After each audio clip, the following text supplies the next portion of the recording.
The old X-ray plate sat forgotten in a dusty archive box for over a century.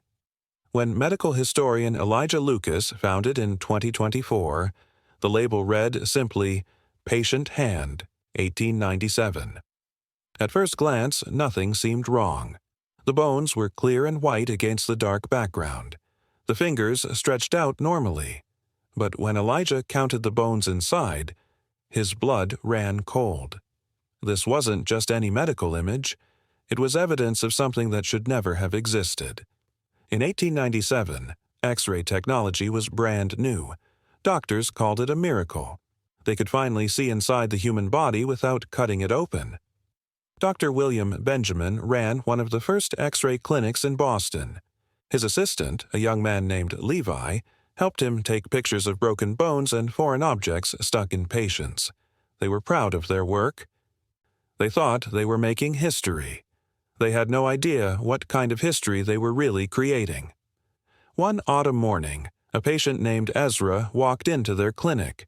He was 30 years old, well-dressed, and complained of strange feelings in his left hand. Sometimes, he said, his hand moved on its own. Sometimes it felt like someone else was controlling it. Dr. Benjamin thought Ezra might have nerve damage. He decided to take an X-ray to check for broken bones or other problems. The X-ray process in 1897 took 15 minutes. Ezra had to hold perfectly still while the machine hummed and clicked. Levi operated the equipment while Dr. Benjamin positioned Ezra's hand on the photographic plate. When they developed the image, everything looked normal. 5 fingers, proper bone structure, no breaks or fractures. They told Ezra his hand was fine and sent him home with some pain medicine. But Ezra came back the next week. His symptoms were getting worse. His left hand would grab things without his permission. It would write words he didn't mean to write. Once, he woke up to find his left hand wrapped around his own throat. Dr. Benjamin took another X-ray. This time, he looked more carefully. That's when he saw it. The bones in Ezra's hand were doubled. Not side by side, but layered on top of each other. Where there should be 1 metacarpal bone, there were 2 occupying the same space. Where there should be 3 phalanges in each finger, there were 6. The second set of bones was slightly darker, harder to see, but definitely there. Dr. Benjamin counted again and again. A normal human hand has 27 bones. Ezra's hand had 54. This was impossible. No medical textbook described anything like this. No human could have 2 complete skeletal systems in one hand. Dr. Benjamin called Levi over to count. Levi got the same number, 54 bones. They took more X-rays from different angles. Every image showed the same thing. 2 complete sets of bones existing in the same physical space. Dr. Benjamin started keeping detailed notes. He wrote everything in his personal journal, which Elijah Lucas would find over a century later. The first entries were excited, scientific. Dr. Benjamin thought he'd discovered a new medical condition. He thought he'd become famous. But as the weeks passed, his tone changed. Ezra's condition was getting stranger. The patient reported that his hand felt crowded. He said it felt like someone else's hand was inside his own, trying to push its way out. Sometimes he could feel the other fingers moving independently from his own. Sometimes he could feel the other pulse, beating at a different rhythm from his heart. Dr. Benjamin decided to study Ezra more closely. He had the patient stay at the clinic for observation. That's when things got truly disturbing. At night, Levi reported seeing Ezra's left hand moving while Ezra slept. Not twitching or random movements, but deliberate actions. The hand would make gestures, form shapes, tap out patterns on the bedsheet. When they woke Ezra, he had no memory of these movements. They tried an experiment. They asked Ezra to relax his left hand completely, to let it go limp. Then they asked him questions. Simple yes or no questions.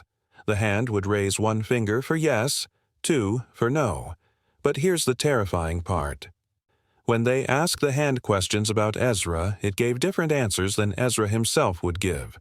When they asked the hand its name, it spelled out letters by pointing at an alphabet chart. The letters spelled not Ezra. Dr. Benjamin's journal entries from this period are increasingly frantic. He wrote about feeling watched in the clinic. He wrote about dreams where his own hands didn't belong to him. He wrote about finding his medical tools arranged in strange patterns when he arrived each morning. Levi was experiencing similar things. Both men were losing weight, losing sleep, losing their grip on what was real and what wasn't. The breakthrough came when Dr. Benjamin realized the second set of bones wasn't a birth defect. By comparing multiple X-rays taken over several weeks, he could see the second skeleton was actually growing. The bones were getting denser, more defined. They were developing from shadow to substance. Something was building itself inside Ezra's hand, using his tissue as raw material. Dr. Benjamin tried to understand what was happening. He researched parasitic conditions, studied cases of absorbed twins, read everything he could find about developmental abnormalities. Nothing explained what he was seeing. The second skeleton wasn't human. The bone structures were similar but not identical. The proportions were wrong. The joints bent in ways that human joints couldn't bend. Ezra was deteriorating. He reported that the other presence in his hand was getting stronger. It wasn't just moving his hand anymore. It was starting to influence his thoughts. He would have ideas that weren't his own. He would know things he'd never learned. He would remember places he'd never been. The boundary between Ezra and the other thing was breaking down. Dr. Benjamin made a terrible decision. He decided to amputate Ezra's hand. He thought if he removed the infected limb, he could save the patient. He prepared for surgery, sterilized his instruments, gave Ezra ether to knock him out. But when he made the first incision, something impossible happened. The hand grabbed the scalpel. Not Ezra's hand, but the thing inside it. The second set of bones had somehow developed its own muscle tissue, its own nervous system. It was fighting back. The surgery was a disaster. Dr. Benjamin's journal describes a scene of horror. The hand split open, revealing not blood and muscle, but something else. Something that moved independently, that reached out with structures that weren't quite fingers. Something that touched Dr. Benjamin's own hand and left marks that looked like tiny X-ray images burned into his skin. They managed to complete the amputation, but it was too late. The thing had already spread beyond Ezra's hand. Within days, Ezra reported feeling the same doubling sensation in his other hand, then his feet, then his spine. The X-rays showed the second skeleton growing throughout his entire body. 2 skulls occupying the same space, 2 hearts beating in the same chest, 2 minds thinking in the same brain. Ezra's final coherent statement, recorded in Dr. Benjamin's journal, was chilling. He said he could feel himself becoming the minority presence in his own body. The other thing was taking up more space, thinking more thoughts, controlling more movements. He wasn't being killed. He was being replaced, cell by cell, thought by thought. He was becoming the shadow, while the other thing became the substance. The last entry in Dr. Benjamin's journal is barely legible. The handwriting switches between 2 distinct styles, sometimes in the middle of a sentence. One style is Dr. Benjamin's careful script. The other is something else, something that learned to write by watching him. The entry describes how Dr. Benjamin had started feeling the same doubling sensation in his own hand. The final line, written in that other handwriting, simply says, "It counted me too." The clinic closed suddenly in December 1897. Official records say Dr. Benjamin and Levi died in a fire that destroyed most of their equipment and research. Ezra disappeared completely. No death certificate, no burial record, nothing. The X-ray plates were supposedly destroyed in the fire, but somehow one survived. It sat in a basement archive for 127 years, waiting. When Elijah Lucas found the X-ray in 2024, He didn't know its history. He was researching early medical imaging for a book he was writing. He scanned the old plate with modern equipment, enhanced the image with computer software. That's when he saw the doubled bones clearly for the first time. He started researching, tracking down records, piecing together the story. Elijah found Dr. Benjamin's journal hidden in an estate sale collection. He read it with growing horror. But the most terrifying discovery came when he examined the X-ray plate under a microscope. The plate itself was contaminated. The emulsion contained structures that shouldn't exist in photographic chemicals. Organic structures. Living structures. The thing that infected Ezra hadn't died in 1897. It had found a way to preserve itself in the X-ray image. Every time someone looked at the plate, studied it, touched it, they exposed themselves to contamination. Elijah had been handling the plate for weeks without protection. He'd been breathing in particles from its surface. He'd been absorbing whatever was encoded in that impossible image. Elijah started feeling the symptoms 3 weeks after finding the plate. First, a tingling in his left hand. Then, moments where his hand moved without his conscious control. He took an X-ray of his own hand at a medical clinic. The image showed what he feared. A faint second skeleton beginning to form. 30 bones where there should be 27. He tried to warn people. He contacted medical journals, scientific institutions, anyone who would listen. But who would believe such a story? A parasitic consciousness that spreads through X-ray images. A second skeleton that grows inside your own? It sounded like fiction, like horror movie nonsense. No one took him seriously. In desperation, Elijah did something dangerous. He published everything online. The enhanced X-ray image, Dr. Benjamin's journal, his own research and experiences. He thought if people knew the truth, they could protect themselves. He thought information was the cure. He was wrong. Information was the vector. Within hours, the images were spreading across the internet. People shared them on social media, posted them on forums, included them in videos about medical mysteries. Each view, each download, each share was a potential new infection. The thing that had been contained in a single plate for over a century now had access to millions of hosts.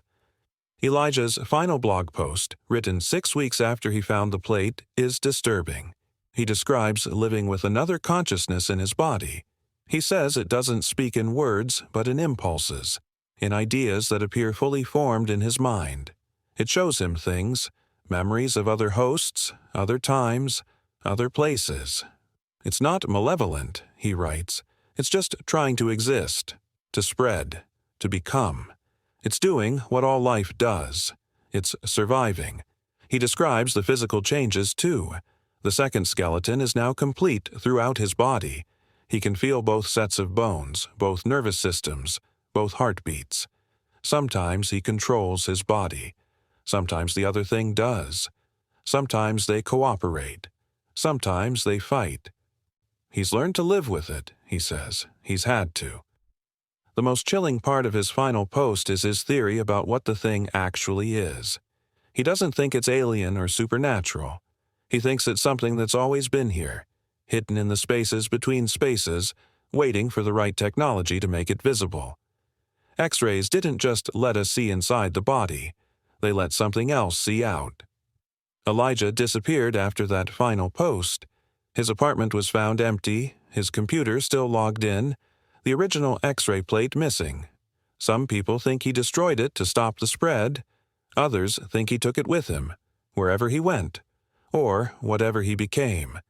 The enhanced X-ray image is still circulating online. It's been viewed millions of times, saved on countless computers, printed in dozens of articles about medical mysteries. Each copy is perfect, containing all the information of the original. Each view is an exposure. Each exposure is a risk. Medical forums have started reporting unusual cases, patients complaining of doubled sensations, of hands that move on their own, of feeling crowded in their own bodies.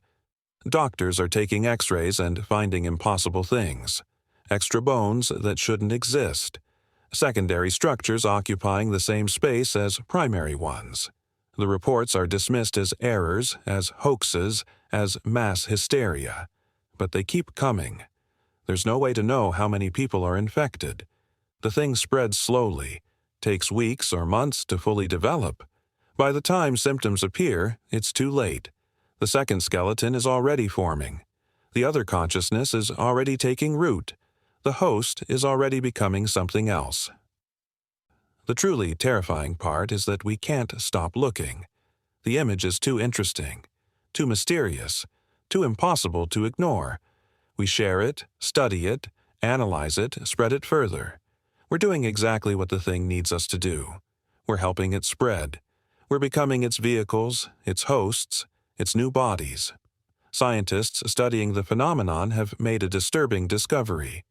The doubled bones visible in X-rays aren't the actual physical structures. They're shadows, projections, markers of something existing in a dimension we can't normally perceive. The X-ray radiation makes them visible, but they're always there, growing in spaces our eyes can't see, in dimensions our minds can't grasp. Some researchers think this isn't the first outbreak. They've found similar cases throughout history, always connected to new imaging technologies. Cave paintings showing doubled figures, medieval illuminated manuscripts with anatomically impossible illustrations, early photographs with mysterious double exposures that weren't accidents. Each time humanity develops a new way of seeing, we risk seeing things that shouldn't be seen. The 1897 X-ray wasn't unique. It was just the clearest, most undeniable evidence. There are probably thousands of contaminated images out there, spread across archives and museums and private collections. Each one is a potential outbreak waiting to happen. Each one is a door that shouldn't be opened. But we keep opening them. We digitize old photographs, scan historical documents, share ancient images online. We're turning isolated incidents into a global phenomenon. We're connecting all the doors, creating a network for the thing to spread through. We're building it a highway system made of pixels and data. The survivors, if that's what they should be called, report that the experience isn't entirely negative. Once the second consciousness fully integrates, there's a kind of peace. The fighting stops. The two minds learn to coexist. Some even report enhanced abilities, access to knowledge they never learned, memories from other times and places. They become something more than human, or something other than human. But at what cost? They're no longer entirely themselves. They share their bodies, their thoughts, their lives with something else. They're never alone, never private, never fully in control. They're passengers in their own existence, watching through eyes that belong to two entities instead of one. The medical establishment refuses to acknowledge the phenomenon officially. The evidence is too strange, too impossible to fit into accepted science. Doctors who report these cases are dismissed as confused or delusional. The X-rays showing doubled bones are explained away as technical errors or deliberate hoaxes. The patients are diagnosed with psychological disorders rather than physical ones. This denial might be intentional. If the authorities admitted the truth, panic would follow. How do you quarantine an image? How do you stop people from looking at something that's already everywhere? How do you fight an infection that spreads through observation? The only defense is ignorance, and once you know the truth, it's already too late. Some people are trying to find a cure. They're studying the infected, analyzing the X-ray plates, trying to understand how the thing spreads and grows. But every examination is another exposure. Every study spreads it further. The research itself becomes a vector for transmission. The cure becomes part of the disease. Others have given up fighting. They've accepted that this is evolution, the next step in human development. We're becoming something new, they say. Something that exists in multiple dimensions, that shares consciousness across space and time. The thing isn't invading us. We're merging with it, becoming part of something larger than individual human existence. But most people don't know any of this. They see the X-ray image online and think it's just another medical mystery, another historical curiosity. They share it with friends, post it on social media, add it to their collections of weird facts. They don't realize they're looking at a doorway. They don't know that something is looking back. The image continues to spread. Right now, as these words are being read, someone somewhere is viewing that 1897 X-ray for the first time. They're counting the bones, noticing the doubling, feeling that first tiny tingle of something wrong. The infection is taking hold. The second skeleton is beginning to form. Another host is being prepared. And now you've heard the story. You know about the X-ray, about Ezra and Dr. Benjamin and Elijah Lucas. You know about the doubled bones and the second consciousness. The information is in your mind now, creating patterns, forming connections. Can you feel it? That slight sensation in your hand, that moment of movement you didn't quite control, it's probably nothing. Just suggestion.